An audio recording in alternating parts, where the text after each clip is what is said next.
Hey, here's a good story. It was Rabbi Goldberg's first Shabbat in his new synagogue. And wouldn't you know it, right in the middle of his first Shabbat and leading the congregation, this hot debate erupts as to whether one should stand or one should not stand during the reading of the Ten Commandments. Well, the next day, Rabbi Goldberg, he visited 98-year-old Mr. Brown in the nursing home. And Mr. Brown, he said, I'm asking you as the oldest member of the community, what is our synagogue's custom during the reading of the Ten Commandments? And Mr. Brown says, well, why do you ask? He says, yesterday we read the Ten Commandments. Some people stood and some people sat. The ones standing started screaming at the ones who were sitting, telling them they needed to stand up. The ones who were sitting, they started screaming at the ones standing, telling them to sit down. And Mr. Brown says, that is our custom.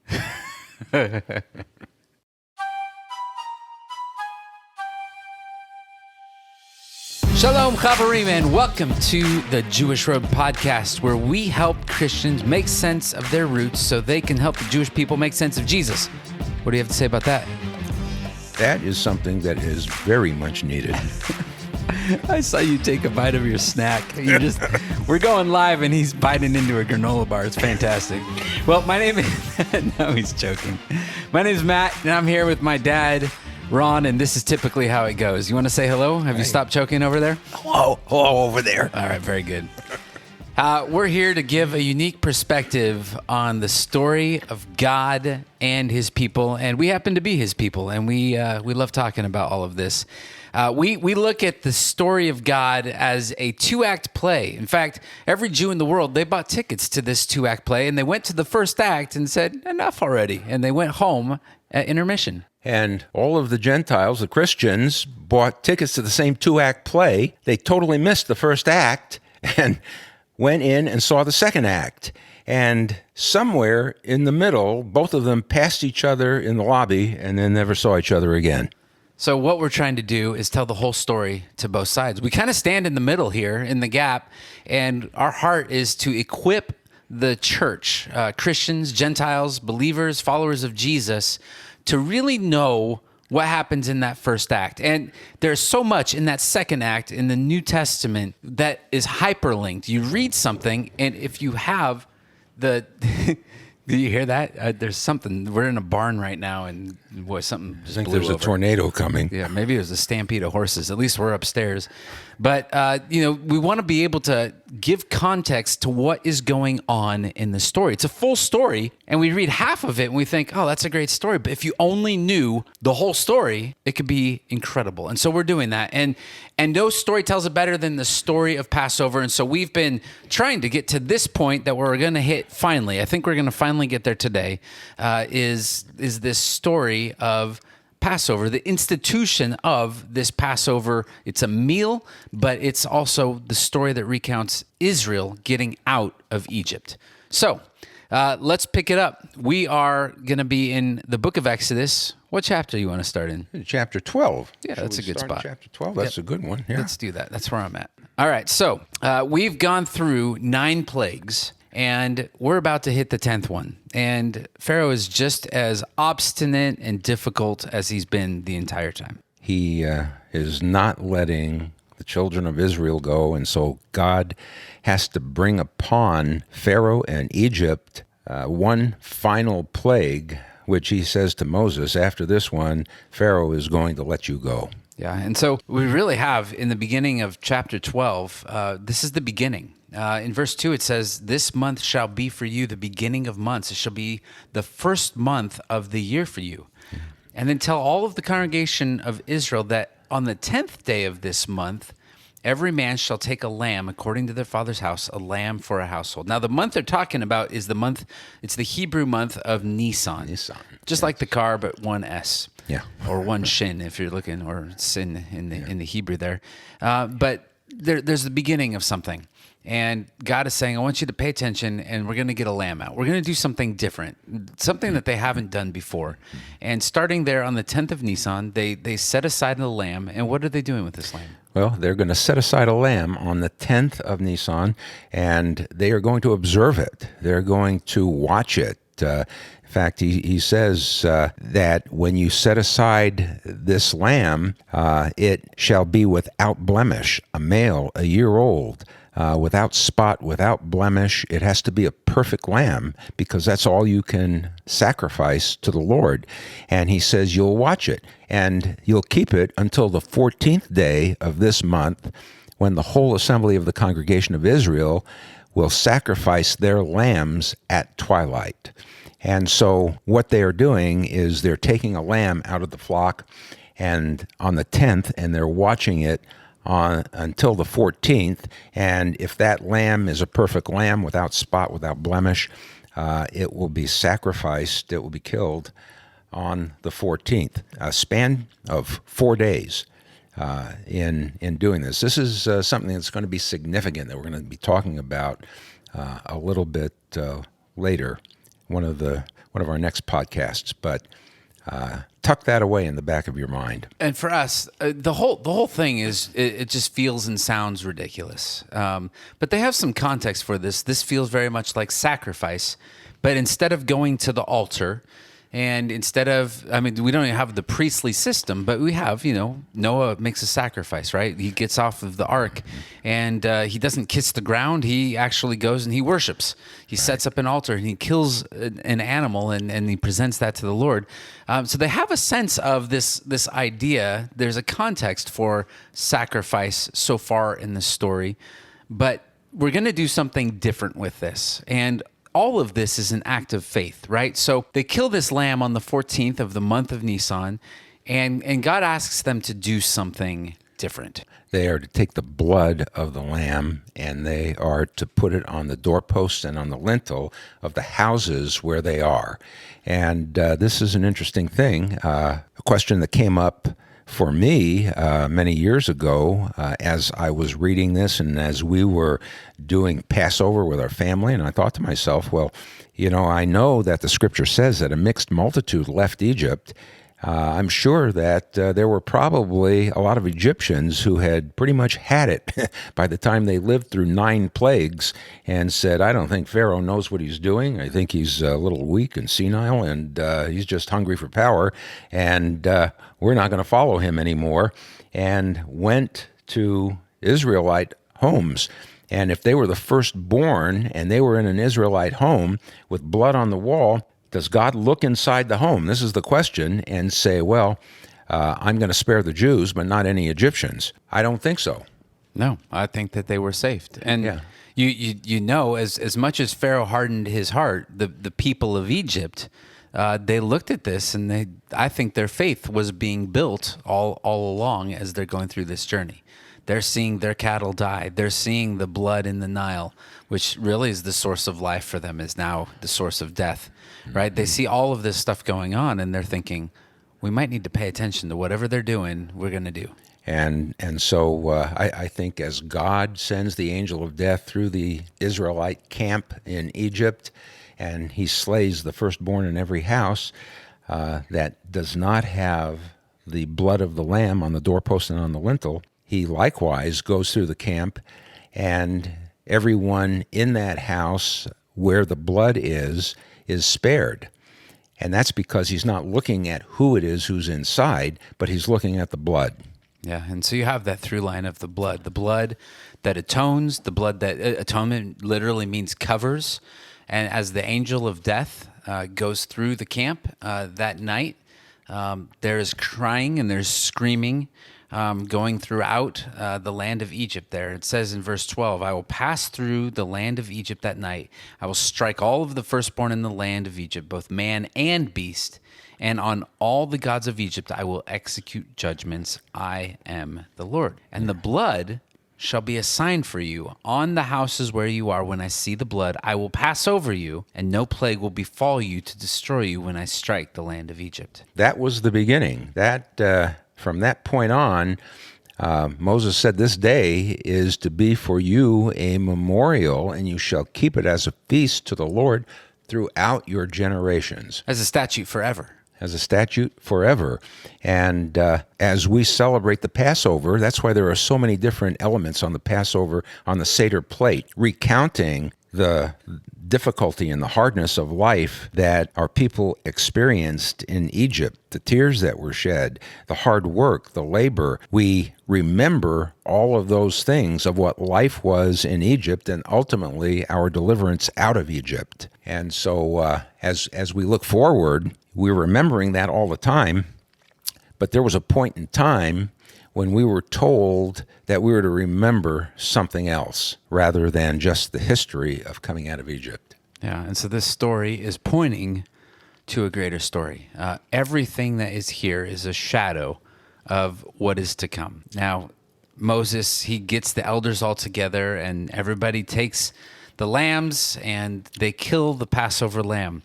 And there's all of these different pieces, these elements. In verse 22, it says, take a bunch of hyssop and dip it in the blood that is in the basin and touch the lintel and the 2 doorposts with the blood that's in the basin. None of you shall go out of the door of his house until morning.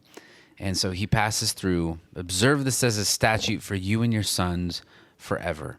And then it says, once again, I think we hit this before, but when your children say to you in verse 26, what do you mean by this service? You shall say, it is a sacrifice of the Lord's Passover, for he passed over the houses of the people in Egypt when he struck the Egyptians, but spared our houses. Yeah.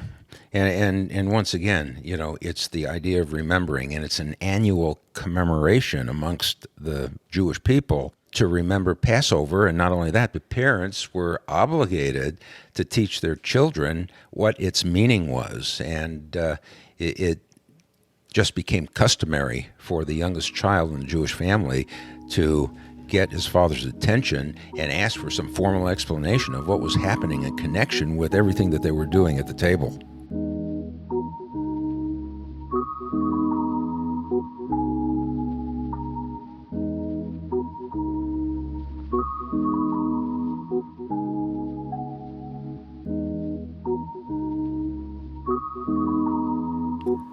So we do this today, even still today, and we invite church communities into this, and we walk through these different elements, and you see how all of these elements, everything points back to this meal.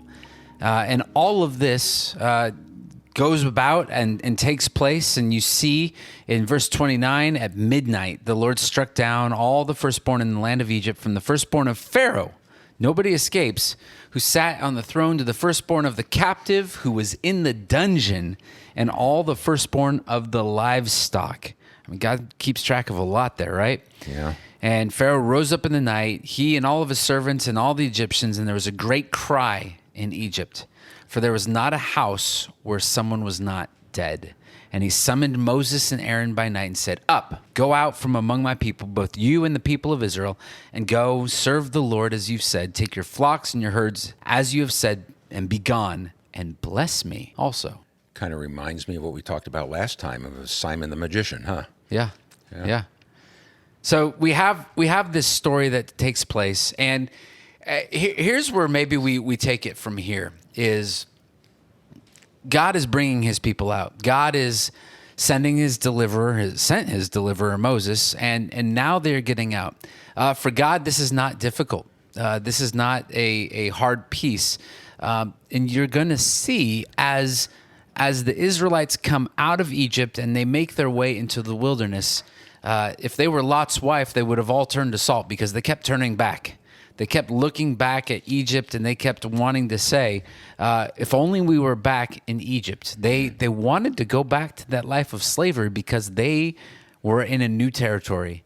They're learning to get to know a new master, and that master was God, who's inviting them not into a life of slavery, but a life of freedom. They didn't have to toil for their work. They were provided for every single morning. All right, I see you stirring over there, and you stopped listening to me about a minute ago, and you're thinking about something else. Yeah, I was thinking about something else. I was stuck on that part where Pharaoh says, bless me also. Yeah. And, you look at that, and this final request that Pharaoh is making here to Moses, I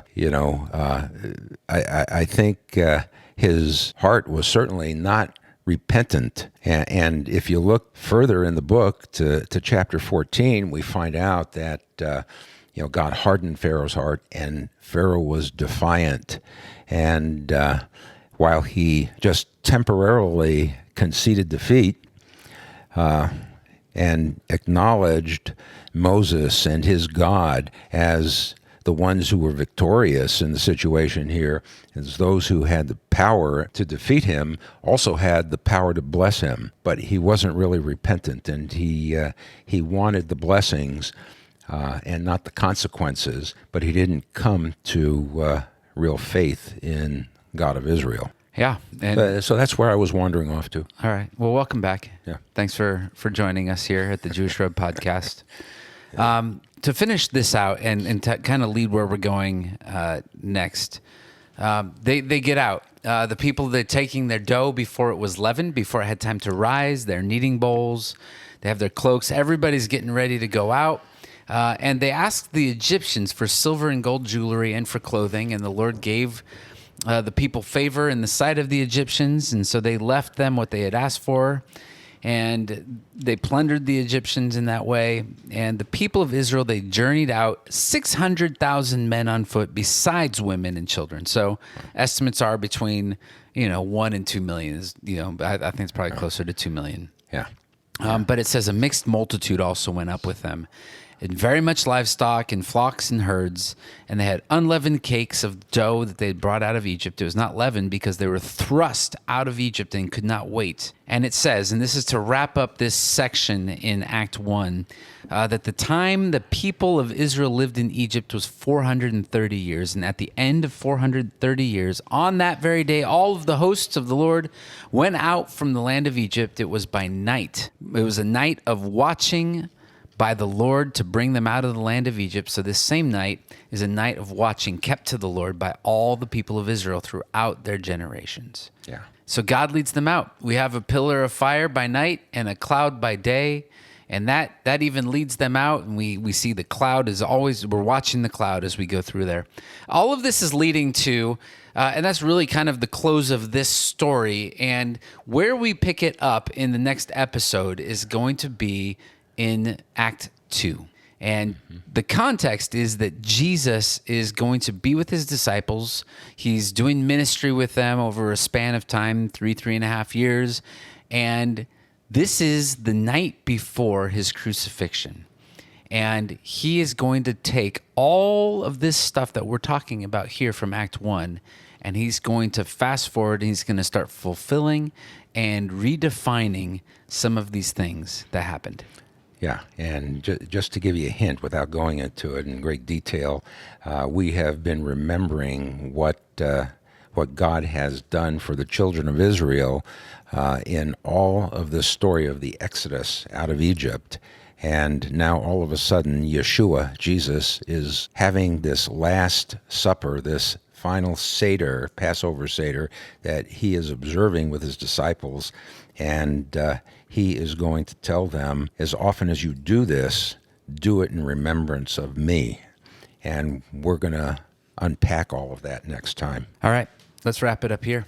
So that is the Old Testament, the first act story. We're talking about this really for the bulk of this season, and hopefully this is going to lead you in. I also just want you to pay special attention. Over the next couple weeks, we are going to send out lots of podcast episodes. In fact, what we want to do is walk you through that Passion Week, that you would start.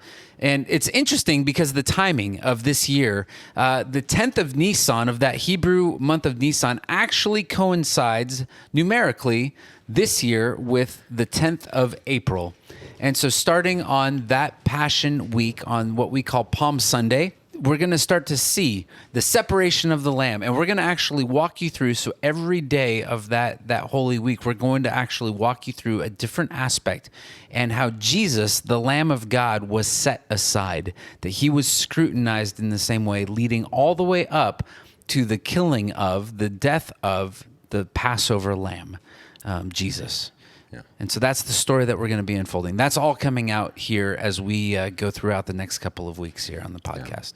Yeah. And I think the important thing to recognize and to remember in all of this is that as we are talking about what Yeshua, Jesus, is doing at his last Passover with his disciples, that this isn't New Testament stuff. This is Old Testament stuff that he is still living out and living through and bringing truth to them, fulfillment of what Act 1 said. And now he's crossing the bridge and he's giving them what the ultimate meaning always was intended to be. Yeah. All right. Well, let's call that a podcast. And thanks for listening. You can find out more about what we're doing at The Jewish Road if you go to thejewishroad.com.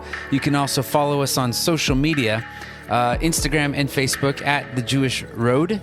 And if you want to see our website and all the fun stuff we're doing, speaking events and places you can see the blog and all that fun stuff, then you can also go to thejewishroad.com. So, any other questions, feel free to get us at shalom@thejewishroad.com. That's our email address.